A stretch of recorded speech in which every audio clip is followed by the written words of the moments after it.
Here we go. We are at 118, section 118. All right.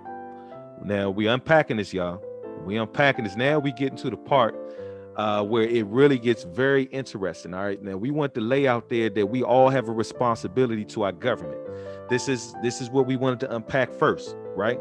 We have a duty and responsibility to uphold our republic, not a democracy. It's a republic, and we're going to further prove this. Now, in section 118, it says early forms of government.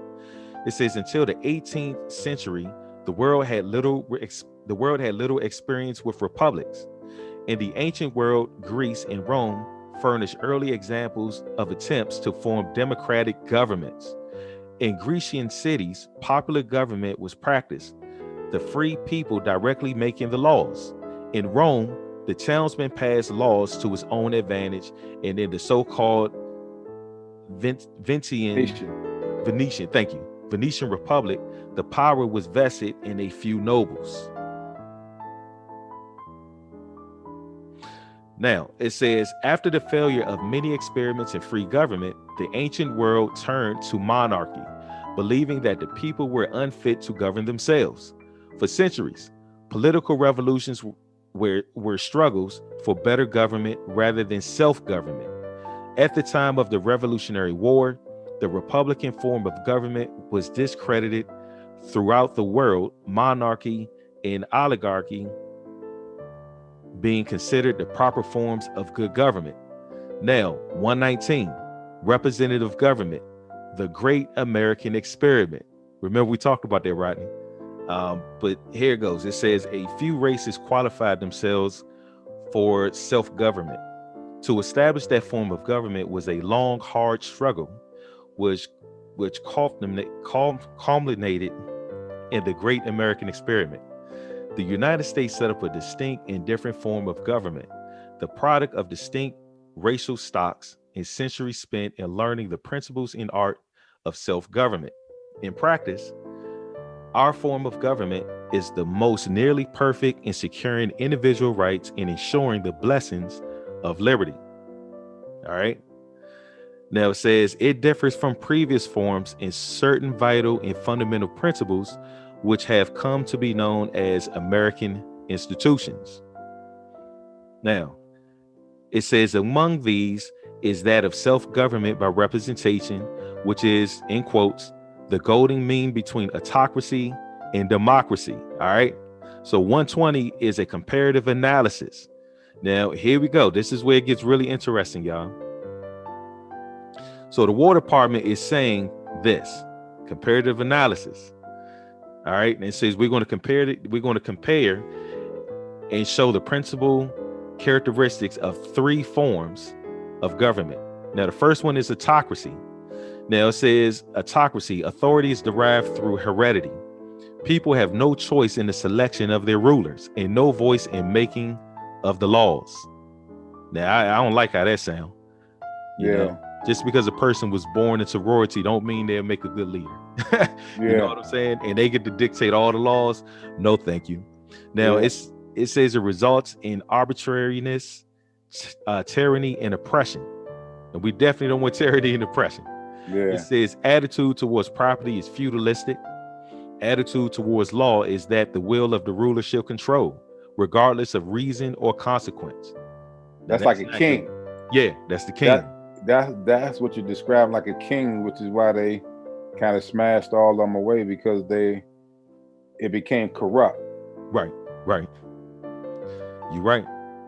Now, democracy, right? Since everybody like to say our democracy, right? That's what they like to say. Our democracy. Here we go. Democracy. It says a government of the masses. Authority derived through mass meeting or any other form of direct expression. It results in mobocracy. That means mob rules. That means the mob rules, y'all. That's what mobocracy is. Yeah. Attitude towards property is communistic. So obviously, democracy brings communism. It negates property rights. So under democracy, right, that means that you don't really have property rights. That's communism. That is, man, that's crazy. Now, again, this document was issued by the War Department. It's a training manual.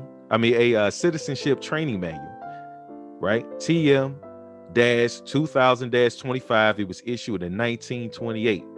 This is an authoritative definition, right?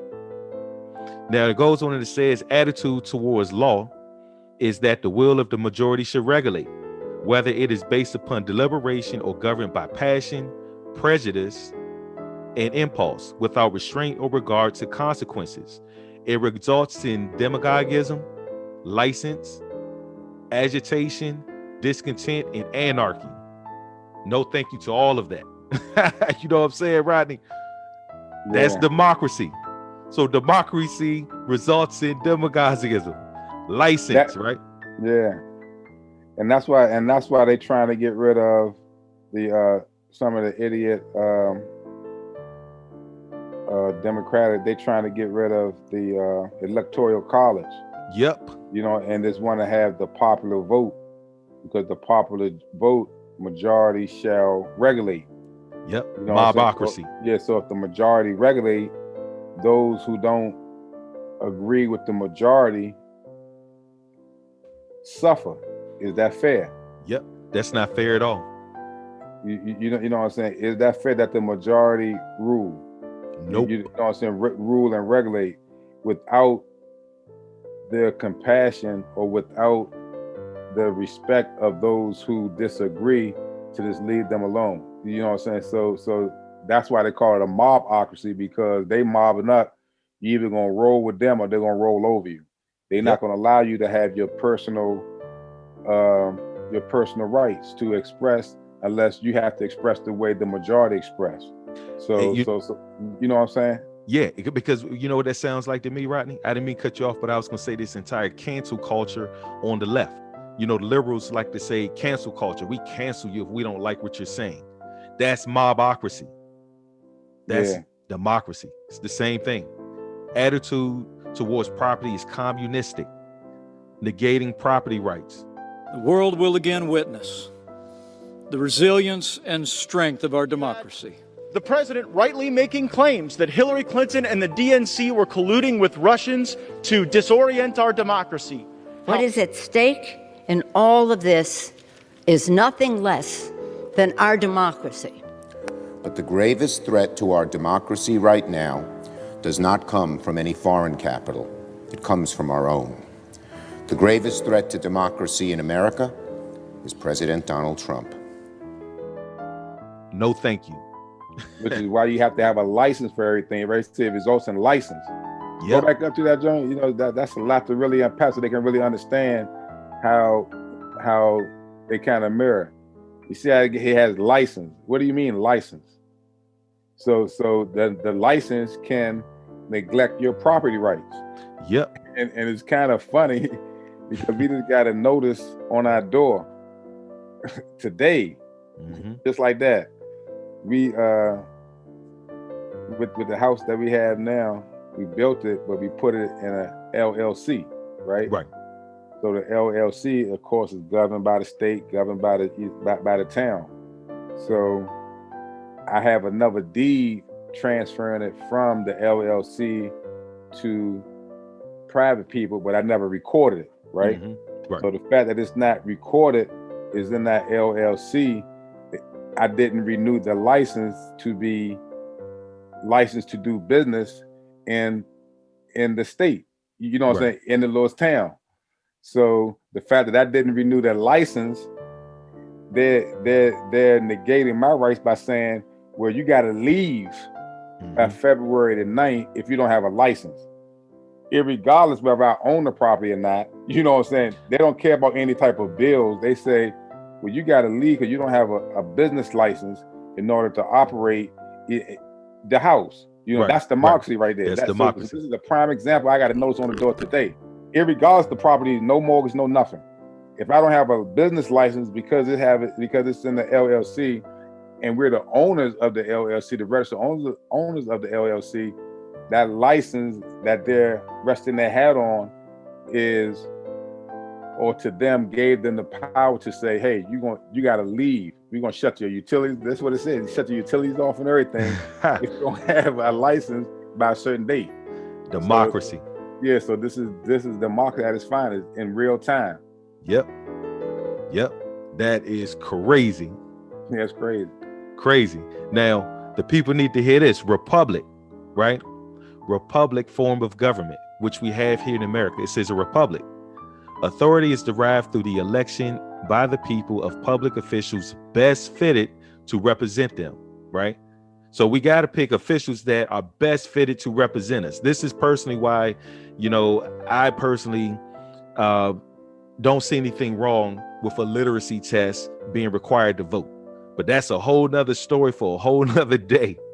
Yeah. You know what I mean? Because we want to make sure that we elect the best fitted public officials to represent us. Now, it says attitude towards property is respect for laws and individual rights. So that's the whole thing about individualism, and a sensible economic procedure. Attitude towards law is the administration of justice in accord with fixed principles and established evidence with a strict regard to consequences. That sounds like due process to me. What do you think, Rodney? That's what it sounds like to me. They're describing. Well-established evidence, fixed principles. Yep. Principles it could be case law, maxims of law. Yep. Principles, spiritual. It can be a lot of principles. So it really comes from natural law. That's pretty much what they're talking about. So natural law, then they break it down to positive law, and all those are principles. You can't break them, and if you break them, it'll be what it say. Consequences. It'll be consequences. The consequences. Yeah. And that comes from like natural law. It's like the law of gravity. If you don't believe that fixed principle, jump off a building and see if there's a consequence. The law of gravity will definitely catch up to you. So that's pretty much what it's saying. Agreed. Now, it goes on and it says a greater number of citizens and extent of territory may be brought within its compass, which we've seen that since 1928. I mean, we've even seen that prior to that, as far as like immigration and new states being brought into the union. And then it says avoids the dangers, the dangerous extreme of either tyranny or mobocracy. So it's saying that Republican form of government avoids the dangerous extremes of autocracy, right? Tyranny, and mobocracy, which will be democracy. It says it results in statesmanship, liberty, reason, justice, contentment, and progress. It says that republic is the standard form of government throughout the world. So that is the standard form of government throughout the world. Now, the manual goes further and it says a republic is a form of government under a constitution which provides for the election of, number one, an executive, that would be our president, and number two, a legislative body. That's when we elect our congressmen and women, yes, who working together in a representative capacity have all the power of appointment and all power of legislation, all power to raise revenue and appropriate expenditures, and are required to create, number three, a judiciary. This would be our Supreme Court and all of our federal court system, right? Since we're dealing with the federal Constitution, it says a judiciary to pass upon the justice and legality of their governmental acts and to recognize, number four, certain inherent individual rights. Now, I love that because certain inherent individual rights will be unalienable rights. You know what I mean? Yeah. It says now take away any one or more of those four elements and you are drifting into autocracy. Add one or more of those four elements and you are drifting into democracy. Now that's important right there to keep in mind, y'all. We have four elements, right, that makes our government, which is a republic, distinctive. And it's the fact that we have an executive department, right? That's the president, a legislative body, that's Congress, a judiciary, that would be the Supreme Court and federal court systems, right? And that all of them recognize certain inherent individual rights, unalienable rights, natural law, rights, human rights. No, say it again, right? Number four are the people. Yes. Number four is the people. Yeah, inherent individual rights, which are unalienable. Unalienable, the key word and within unalienable is lien. So that means that they can't pass a law to lien against your rights. You know, you have to know what rights are, but they can't pass nothing to lien your rights. Unalienable. That's individual rights. You know what I'm saying? That's the number 4. All 3, 1, 2, and 3 sits on top of 4. You know what I'm saying? So 4 puts people in 1, 2, and 3. So at 1, 2, and 3 exist because of 4. Yep. And that's why they and democracy mirrors republic, how they intertwined it in what we're living today. You know what I'm saying? So it appears that democracy and republic form of government mirrors each other, because in what they call in democracy, they're still voting, they're still doing everything, but they're also bullying. Yeah, that sounds like the whole administrative, the extra, you know how they try to add the extra branch, and they call it what, the administrative branch. Yeah. Which is not in our Constitution. That's, to me, when they say that, that's them pushing democracy, which results in mobocracy, and attitude towards property is communistic. Yeah. The administrative state, that's a whole different argument. It does exist, and it actually exists because of the Constitution. Right. You know what I'm saying? The administrative state, but it's they're hitting us with the tomato. You know what I'm saying? With the administrative state versus democracy versus republic form of government. You know, because they're saying all 3. You know what I'm saying? So they're saying all 3 as if they're synonyms. You know what I'm saying? So they only parallel up to one point. It's almost like a race. If you have republic form of government, democracy, and administrative state, if all of them went off to a race, you know what I'm saying, the only one that will survive over time is the republic. Agree. The administrative state, as you see, where most people don't really understand how the administrative state has really put them in the pickle. And we have to hopefully show them and to understand that democracy is not what they would want to choose as well. They need to understand what the republic is and stand on it. I agree. Now, number 121, let's go further down. It says superior to all others, right? So superior to all others, it says, let me bring it completely in. All right, it says superior to all others. Autocracy declares the divine right of kings. Its authority cannot be questioned. Its powers are arbitrarily or unjustly administered. This is why we don't want an autocracy. We don't want to be ruled by kings. It says democracy is the direct rule of the people and has been repeatedly tried without success. Now let's stop right there. Everyone that's running around talking about democracy, right? They need to know, all of you all need to know, that democracy has been tried repeatedly throughout history without success. Now, I'm convinced that our politicians know this because they are skilled professionals at law. Most of them are attorneys. You can't tell me that they don't know this, yet they still run around saying that we have a democracy. The world will again witness the resilience and strength of our democracy. The president rightly making claims that Hillary Clinton and the DNC were colluding with Russians to disorient our democracy. What is at stake in all of this is nothing less than our democracy. But the gravest threat to our democracy right now does not come from any foreign capital. It comes from our own. The gravest threat to democracy in America is President Donald Trump. Although we have a republic. Yeah. And we're going to further prove this, right? Because we're going to further prove this even beyond this document in a second. Now, again, democracy is the direct rule of the people and has been repeatedly tried without success. Insanity is doing the same thing over and over and expecting a different outcome. So that's what democracy would be. Insanity. Yeah, and they have a direct rule, like it's in quotes. So that's why they saying the mob. You know, it's almost like Genghis Khan or what's the one from Roman from Rome? What's the ruler from Rome that was smashing Caesar. everybody? Yeah, Caesar.